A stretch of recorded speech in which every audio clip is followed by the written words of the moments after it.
ఒకసారి గట్టిగా హల్లెలూయా చెబుదామా?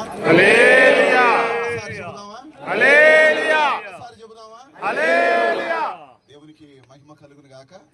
ఈరోజు ఈ సమయం మందు ఈ సమావేశం ఏర్పాటు చేయబడినటువంటి సమావేశానికి Telangana United pastors association Nizamabad జిల్లా బాడీ ఒక పిలుపునివ్వగానే మరి ఆయా మండలాల నుండి ఇక్కడ బోధన్ దగ్గర నుండి బాలుకొండ వరకు బోధన్ నియోజకవర్గం నుండి వచ్చిన దైవ సేవకులందరికీ ప్రత్యేకమైన వందనాలు.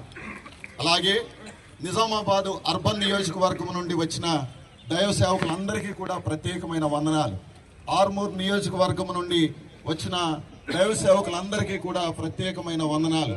అలాగే బాల్కొండ నిజామాబాదు రూరల్ నుండి వచ్చినటువంటి దైవ సేవకులందరికీ కూడా చేతులెత్తి మీ అందరికీ వందనాలు తెలియజేస్తున్నాం. మీ అందరి వల్లనే ఇంత చక్కని సమావేశం జరిగింది. అందరం ఒకసారి గట్టిగా చప్పట్లు కొట్టి పరిశుద్ధ నిజంగా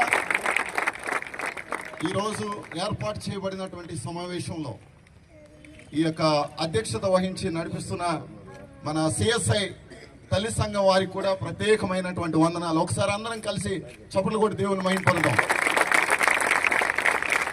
దైవ సేవకులందరూ కలిసి సంఘటితమై ఏదైనా ఒక కార్యక్రమం చేయాలి అని అనుకున్నప్పుడు నిజామాబాద్ జిల్లా అంతా ఏకమై మనం చేస్తున్న ప్రతి కార్యక్రమంలో కూడా మనం సక్సెస్ను చూస్తున్నాం. అలాగే మన ప్రతిపాదనను ఇతరులకు తెలియచేస్తూ ఉన్నాం.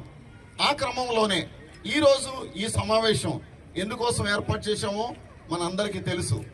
దైవజనులు ప్రవీణ్ పగడాల గారు గత దినాలలో ఈ లోకాన్ని విడిచి వెళ్ళిపోయారు. ఆయన గురించి మాట్లాడాలంటే నోట మాటలు రావట్లేదు. నిజంగా ఎంత అద్భుతమైన దైవజనుడు అని అంటే ఆయన మతము అనే మాట్లాడేదంటే మానవత్వం గురించి మాట్లాడుతూ వచ్చినటువంటి గొప్ప దైవజనుడు. ఒకసారి గట్టిగా చప్పట్లు కూడా దేవుని మహిమపడదాం. మనిషిని మనిషిగా చూడమని చెప్పినటువంటి దైవ సేవకుడు. మనిషిని ఒక క్రైస్తవుడిగా కాదు, మనిషిని ఒక హిందువుగా కాదు, మనిషిని ఒక ముస్లింగా కాదు, మనిషిని ఒక బౌద్ధుడిగా కాదు, మనిషిగా చూడటం నేర్చుకోమని చెప్పిన దైవ సేవకుడు. ఒకసారి గట్టిగా చప్పట్లు కొడదామా?